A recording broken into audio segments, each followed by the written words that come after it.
Mercedes is showing here in the Detroit Motor Show the new E-Klasse Coupé. Here on Autogefühl, the number one resource for in-depth car reviews and the number one community to discuss cars with Thomas. We've already shown you the E-Klasse sedan and the T-model, the Estate, also as a E43 version, for example. This one here, the E400, will tell you soon more about the engines. In general, let's take a look at the Coupé version that is on a new platform. This is a true E-Klasse Coupé now. Was a little bit different before. We'll tell you everything about details and exterior, interior. No driving experience today. I'm so sorry, but that one will soon to follow. It's already scheduled. We will all get it here in Autogefühl. Let's go now with a static preview.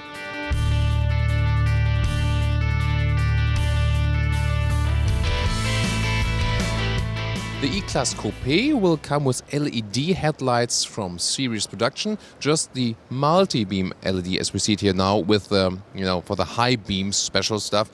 That will then be optional in general.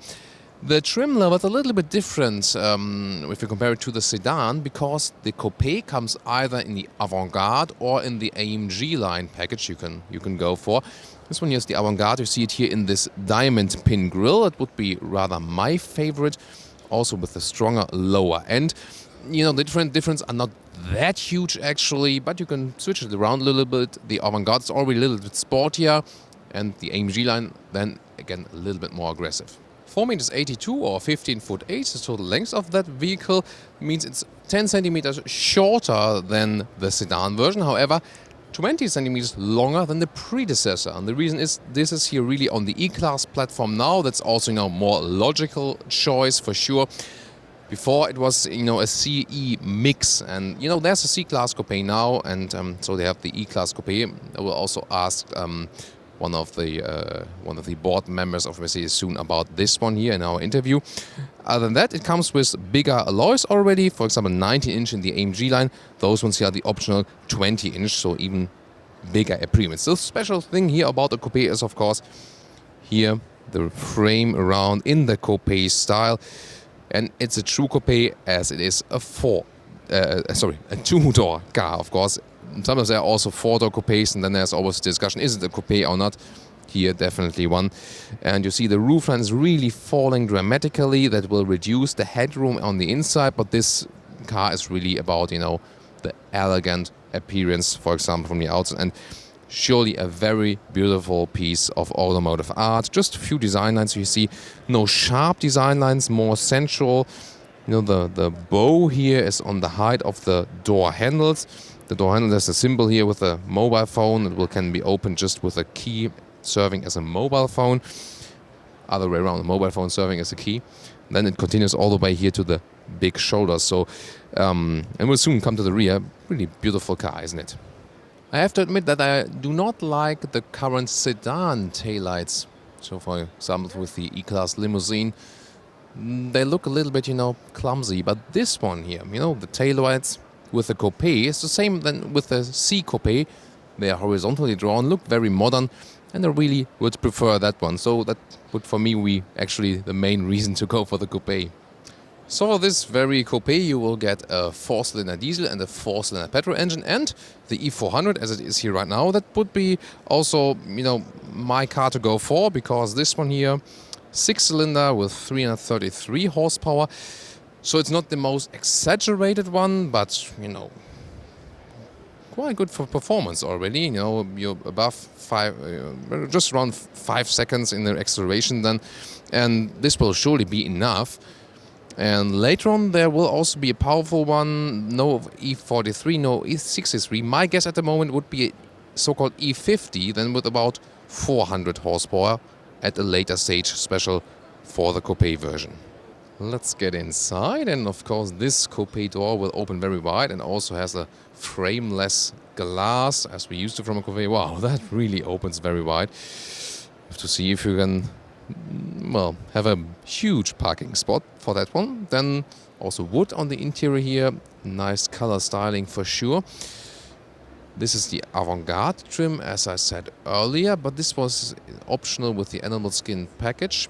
The good thing about the E-Coupé is that with the Avant-Garde line you get a basic trim of cloth on the inside of the seats, and on the outside the leatherette called Artico in Europe or mbcars in the US. And the AMG line, which we'll also show to you very soon. This one comes with microfiber called Dinamica on the inside of the seat, and again Artico or mbcars on the outside. And those are very sporty, climate friendly, for the planet and also for yourself, because you don't sweat on it, and also very sustainable materials. And so a great choice for the standard version, and very interesting info. So first time today I just talked to a product expert. If you want, so you can request at a Mercedes dealer that you can also get a leatherette steering wheel. So a leather-free interior is possible on request with Mercedes, fully leather-free. So very good that they offer that one. So the seat can be controlled right here. You can also move it further down. That's the way, yeah. Also the seating area in the front and the legs can be lengthened. There it is. It's easier for me when I close the door a little bit, then I can better control those seat controls. Yeah, there we go. So you have a lot of room, and that's definitely the difference to a C-Coupé. A C-Coupé feels really sportier, more compact, of course. This one here with the full space of an E-Class interior. You can already see it right now. Special for the E-Coupé, if you compare it to the sedan, are those vents right here. It's a very unique style. When I look at it, for the first time, I'm not sure. Is it beautiful or is it strange? I'm not sure yet. What do you think? And this interesting thing is also like how they are fixed. It's like they are flying, but very attached at the same time. Very interesting feeling also. But again, a very great build quality. Mercedes has really stepped up the game, because Audi was really going forward as for the build quality. But what we can see here now, especially in the E-Class, yeah, it's really wow. And I've told you earlier as well in E-Class reviews, I mean, the E-Class is very expensive, and they are also more versatile cars, like from the whole building platform. But when you consider technologies, comfort, suspension, autonomous drive functions, the E-Class is at the moment one of the best vehicles there is, if you combine everything besides price-performance ratio. There are other cars that are better also in a lower price segment, of course, if you keep the ratio then. So, steering wheel can also be adjusted here to electronically to all of the 4 directions. And you have this huge screen we should take a detailed look at. Well, it's surely not a clean interior, that's not what you would call it, although all of the gaps by this Mercedes design language called sensual purity are well hidden. Also the from the infotainment, the LED lighting.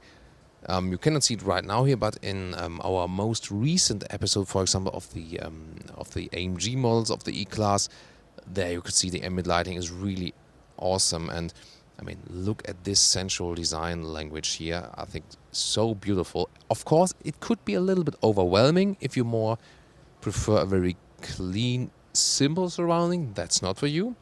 If you want, a very pompous all the way, then also with those special Coupé vents here, 4 in the middle, and again wood with this central curve. This really has a lot to it. And the screens, you can also get the analog setup. Here, 2 digital screens, huge ones. This is for the infotainment, this is for the instruments on the left part. This is the optional you can get, a couple of €1,000 extra, of course. But I have also seen the basic version ones with an analog display for the instruments. And then you got a smaller screen, a single smaller screen right here. And that looks also really good, actually. This can be a little bit overdone. It's, showing what the car's capable of. But the very basis setup, I really liked it. It makes the car a little bit simpler, definitely. And that's the same for the sedan and for the Coupé, for sure. Other than that, I mean, you could, when you're sitting here, besides of the vents, also think that you may be in a sedan, just that the Coupé is always a little bit lower. There are 3 suspensions also available, the basis one, then the adaptive one, but they're also a little bit lower, 50 millimeters. And then also, as we know from the sedan, the air suspension optional in the top suspension trim.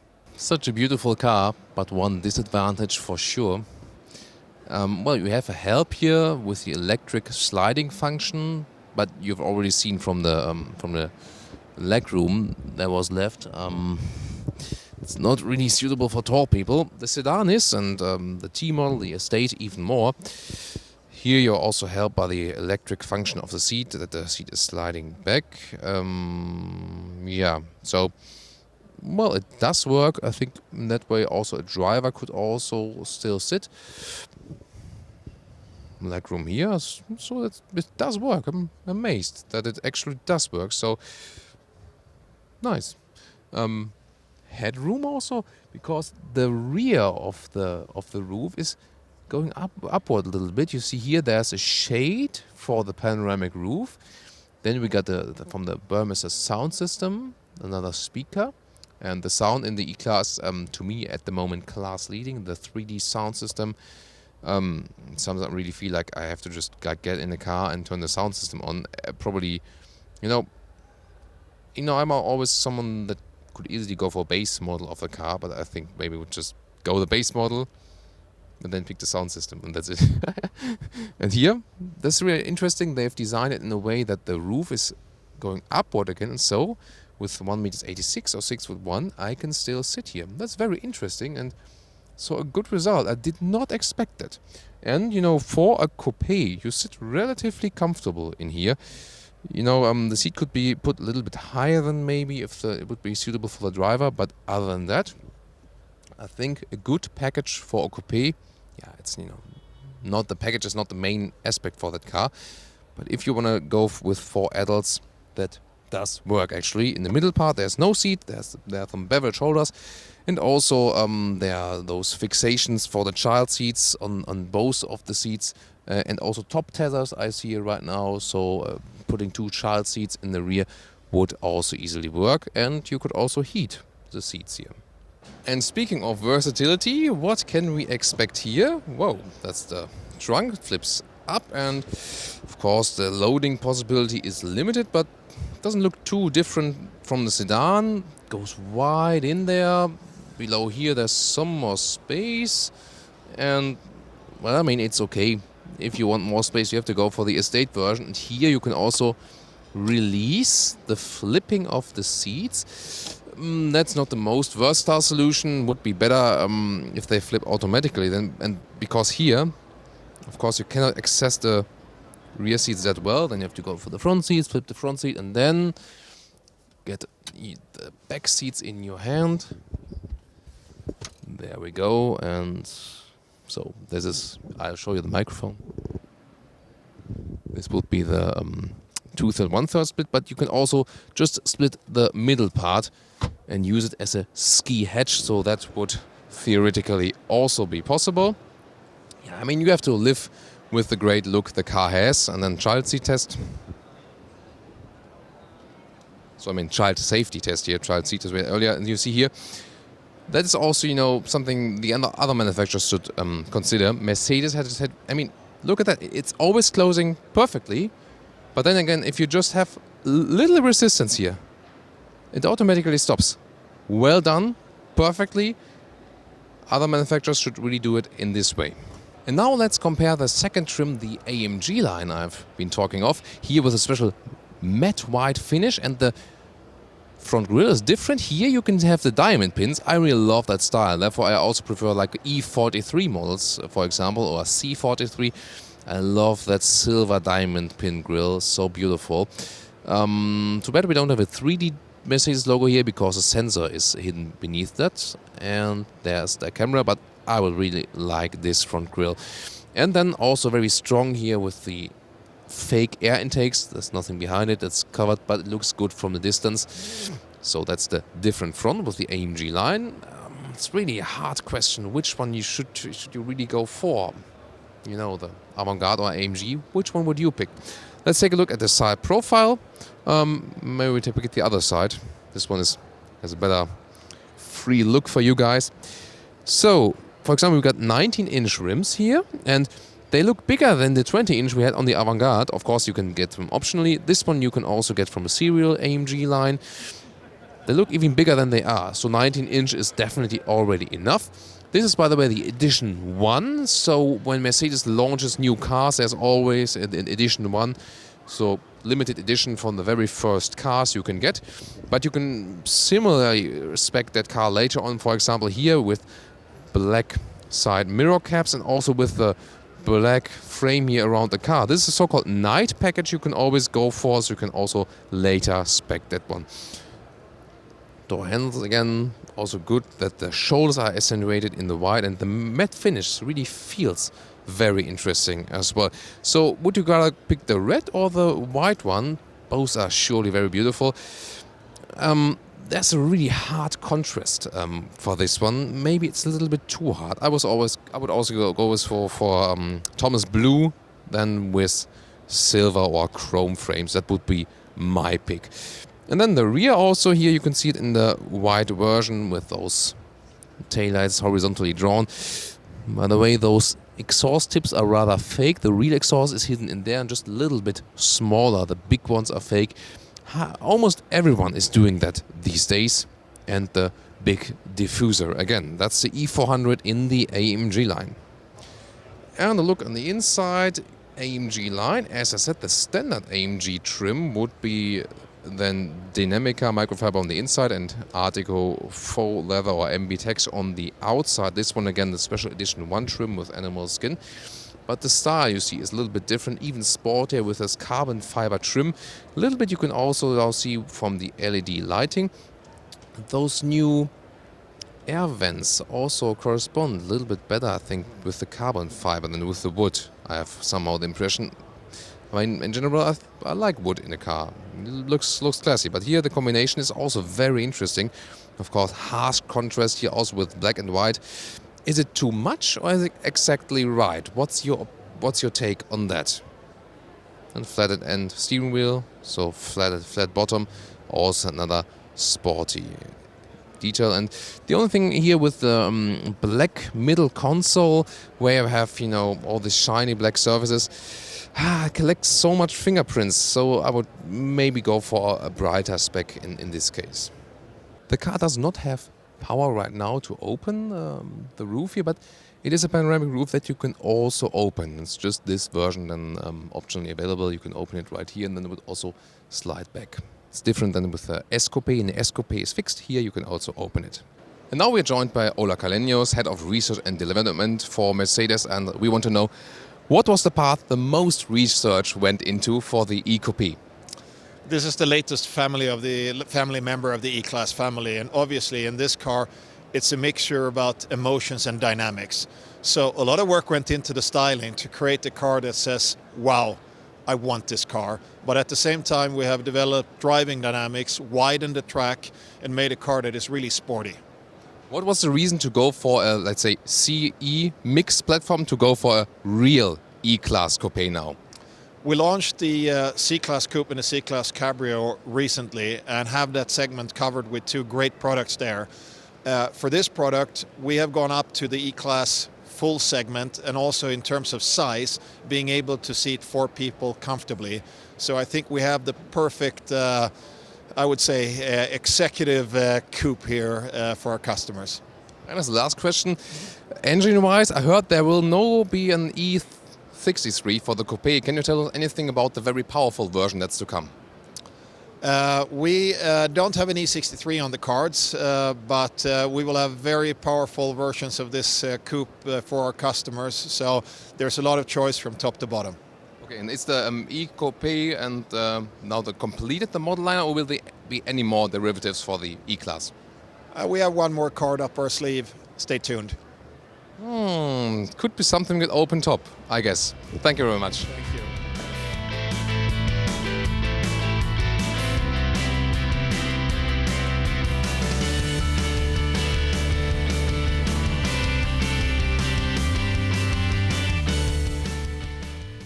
And now my conclusion, of course, there are in general cars that make more sense in the segment. A big Coupé does not really make any sense, but it is really very, very beautiful, for sure. You can think about if you go for a C-Coupé or for an E-Coupé. Of course, this one here is a little bit longer, but it will also offer you even more comfort and all the features the E-Class comes with, for example, the 3D surround system.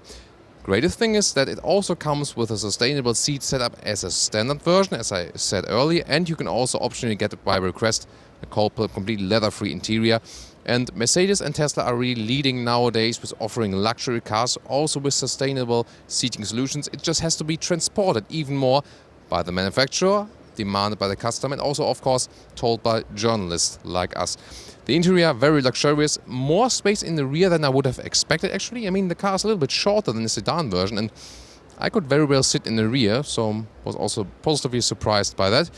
Definitely one of the dream cars here on the Detroit Motor Show. What's your opinion? Tune in for more cars here with Autogefühl. Thank you.